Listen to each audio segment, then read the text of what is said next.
Hello friends, welcome back to my YouTube channel. எல்லாரும் எப்படி இருக்கீங்க?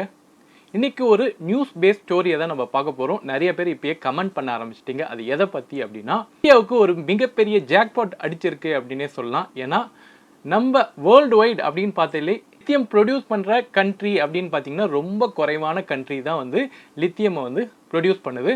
ஸோ அவங்க தான் வந்து இப்போ இந்த ஸ்டேஜில் இப்போ எல்லாம் ஈவிக்கு மாறிட்டு இருக்காங்களா, இந்த லித்தியம் மைன் பண்ணுற கம்பெனியெல்லாம் வந்து நல்ல லாபம் அடைஞ்சிட்டு வருது. இப்போ நம்ம இந்தியாவில் அப்படின்னு பார்த்தீங்கன்னா லித்தியம் அப்படின்ற ஒரு கம்பெனியோ இல்லை வந்து லித்தியம் வந்து மேனுஃபேக்சர் பண்ணுற கம்பெனியோ இங்கே எதுவுமே கிடையாது.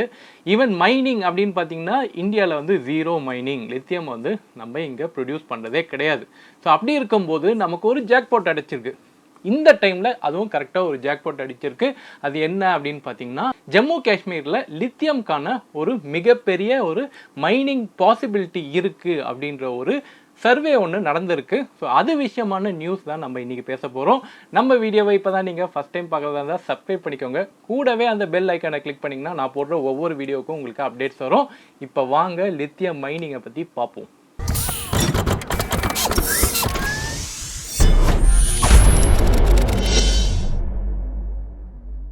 சரி, இப்போ லித்தியம் மைனிங் ஏன் வந்து இப்போ ரொம்ப பேசப்படுது அப்படின்னா, இப்போ அடுத்தது கோல்டுக்கு அப்புறம் பெட்ரோலியம் ப்ராடக்ட்டுக்கு அப்புறம் இப்போ லித்தியம் தான் வேர்ல்டு வைடு இப்போ ஒரு நம்பர் 1 பிஸ்னஸாக இருக்குது. ஆனால் வருங்காலத்தில் அப்படின்னு பார்த்தீங்கன்னா எலக்ட்ரிக் வெஹிக்கிளோட டிபெண்டன்சி ஜாஸ்தியாகிடுச்சு. அண்ட் எலக்ட்ரிக் வெஹிக்கிளோட மேனுஃபேக்சரிங்குமே வந்து பார்த்திங்கன்னா படிப்படியாக இன்க்ரீஸ் ஆகிட்டே இருக்குது. இப்போ ஒவ்வொரு நாடுகளுமே அப்படின்னு பார்த்தீங்கன்னா 2030க்குள்ளே அட்லீஸ்ட் ஒரு 50% வந்து நம்ம எலக்ட்ரிக்கு மாறணும் அப்படின்ற ஒரு கோல் செட் இருக்குது. அண்ட் இந்தியா பார்த்திங்கன்னா 2070க்குள்ளே ஃபுல்லாகவே எலக்ட்ரிக்கு மாறணும் அப்படின்ற ஒரு கோல் செட் இருக்குது. இப்போ வேர்ல்டு வைடு வந்து இது என்விரான்மெண்ட் ரிலேட்டட் அப்படின்னு சொன்னாலும் இந்த ஒரு புஷ் இருக்க தான் செய்யுது. நம்ம வந்து ஒரு ஆல்டர்னேட் ஃபியூயலுக்கு போகிற ஒரு முடிவு வந்து வேர்ல்டு வைடு எல்லாருமே எடுத்திருக்காங்க. அதனால தான் மேனுஃபேக்சரிங் செக்டர் பார்த்திங்கன்னா கொஞ்சம் கொஞ்சமாக இந்த டீசல் இன்ஜின்ஸ் எல்லாம் வந்து அப்படியே கொஞ்சம் கொஞ்சமாக எடுத்துகிட்டு இப்போ பெட்ரோல் ஹைப்ரிட் அப்புறம் வந்து ஃபுல்லி எலக்ட்ரிக் இந்த மாதிரி போயிட்டு இருக்காங்க.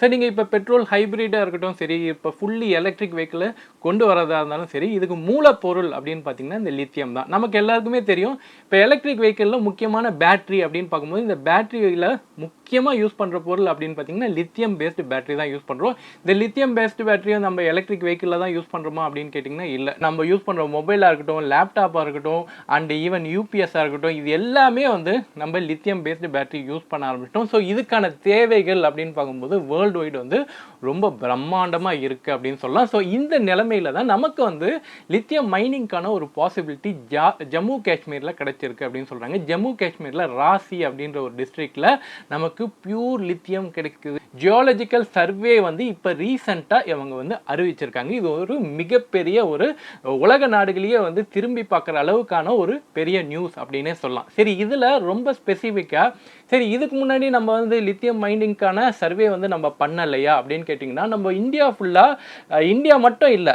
உலக லெவலில் பார்த்திங்கன்னா லித்தியம் எங்கெல்லாம் பாசிபிலிட்டி இருக்குது அப்படின்னு சொல்லி எல்லா ஜியாலஜிக்கல் சர்வே டிபார்ட்மெண்ட்டும் வந்து தீவிரமாக கண்டுபிடிச்சிருக்காங்க. இவங்களோட வேலை என்ன அப்படின்னு பார்த்தீங்கன்னா, என்னென்ன கனிம வளம் வந்து எந்தெந்த நாட்டில் இருக்கும் அப்படின்றது தான்.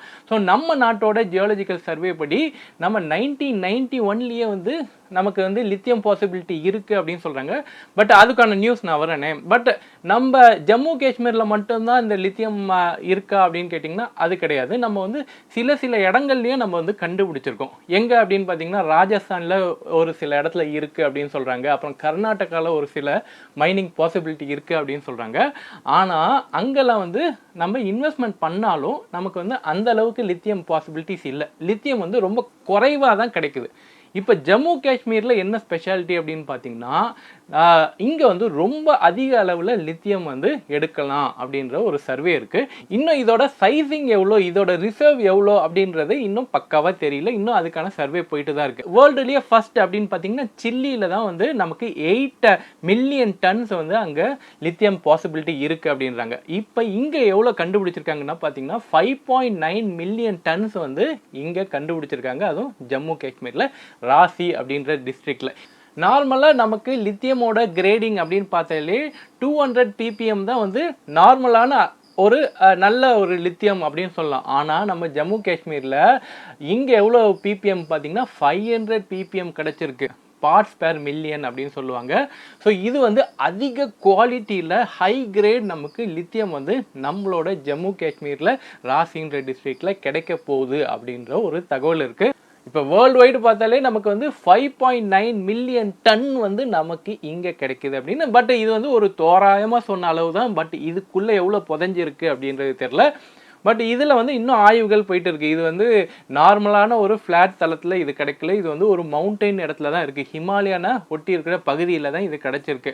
ஸோ அப்படி இருக்கும்போது அங்கே இருக்கிற ஈக்காலஜிக்கல் சர்வே வந்து கண்டிப்பாக பண்ணணும்.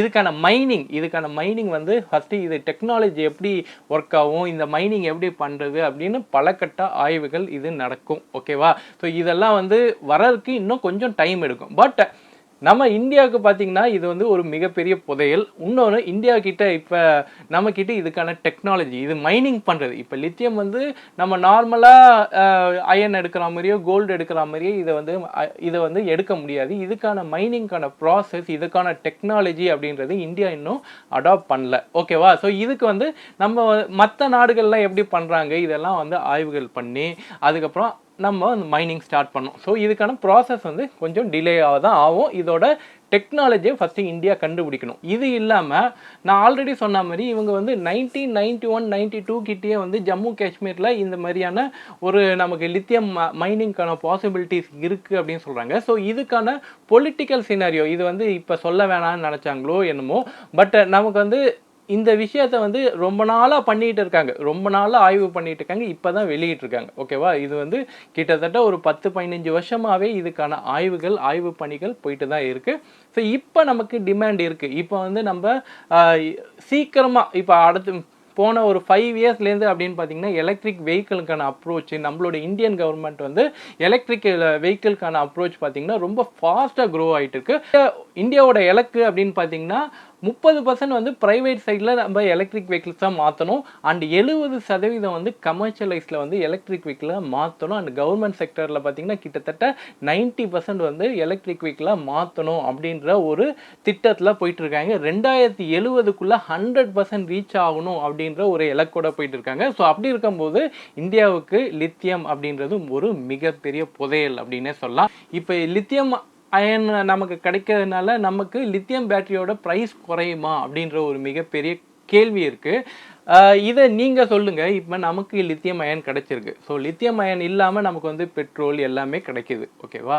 பட் இப்போ பெட்ரோலே நம்ம ஊரில் கிடைச்சதுன்னா நம்ம என்ன பண்ணுறோம், வெளி நாடுகளில் விற்று அதுக்கப்புறம் வந்து அந்த ஓவரால் நம்ம குளோபலில் என்ன ரேட் இருக்கோ அதை தான் வந்து அந்த ரேட்டாக ஃபிக்ஸ் பண்ணுறோம். ஸோ அப்படி இருக்கும்போது இப்போ இங்கே லித்தியம் எடுக்கிறாங்க அப்படின்னும் போது இங்கே இருக்கிற மேனுஃபேக்சருக்கு இது கன்செஷன் ரேட்டில் கிடைக்குமா? லித்தியம் நம்ம ஊர்லேயே எடுக்கிறதுனால நமக்கு வந்து லித்தியம்னால பெனிஃபிட் இருக்கா, ப்ரைஸில் பெனிஃபிட் இருக்கா? அப்படியே நம்ம ஊரில் மேனுஃபேக்சர் பண்ணாலும் ப்ரைஸ் வந்து வெளிநாடுகள்லேருந்து இம்போர்ட் பண்ணுறதுக்கும் நம்ம ஊர்லேயே மேனுஃபேக்சர் பண்ணுறதுக்கும் நமக்கு வந்து லித்தியமோட ப்ரைஸ் குறையுமா அப்படின்றத நீங்கள் கமெண்ட் பண்ணுங்கள். இதை நான் கமெண்ட் பண்ண மாட்டேன்.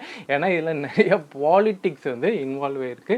அதனால நம்ம இதை ஓப்பன் டாக்காகவும் நம்ம சொல்ல முடியாது. ப்ரைஸ் பாயிண்ட்ல அப்படின்னு பார்த்தீங்கன்னா பெருசாக சேஞ்சஸ் இருக்காது. பட் நம்மளுக்கான தேவைகளை நம்மளால பூர்த்தி பண்ணிக்க முடியும். நம்ம வந்து அடுத்த நாடை டிபெண்டன்சி பண்ணி நம்மளால வந்து ஒரு பேட்டரியை தயாரிக்கணும் இல்லை பேட்டரியை வந்து உருவாக்கணும் அப்படின்றது தேவையில்லை. அது மாதிரி கவர்மெண்ட் ப்ராஜெக்ட் இப்போ நிறைய எலக்ட்ரிக் வெஹிக்கிள்ஸை வந்து கவர்மெண்ட் ப்ராஜெக்ட்ஸை அடாப்ட் பண்ணுறாங்க அப்படின்னும் போது அவங்களுக்கான தேவைகள் நிறையா இருக்குன்னும் போது ஃப்யூச்சரில் நம்ம வந்து கவர்மெண்ட் பஸ்ஸோ கவர்மெண்ட் ரிலேட்டட் எனி டிரான்ஸ்போர்ட் ட்ரெயினோ எதாக இருந்தாலும் நமக்கு எலக்ட்ரிக்கல் வரதுக்கான வாய்ப்புகள் இன்னும் ரொம்ப சீக்கிரமாகவே நடக்கும் அப்படின்றது தெரியுது. ஏன்னா உள்நாட்டிலேயே எல்லாம் நம்மளால பண்ண முடியும் அப்படின்றது தான். ஸோ அதுதான் இந்த டுவர்ட்ஸ் எலக்ட்ரிக் வெஹிக்கிள் அப்படின்ற அந்த டுவர்ட்ஸ் அப்ரோச் இருக்குல்ல, அது வந்து இந்தியா இன்னும் ஃபாஸ்டராக டெவலப் ஆகிறதுக்கான ஒரு சின்ன ஒரு கீ பாயிண்ட் தான் இது.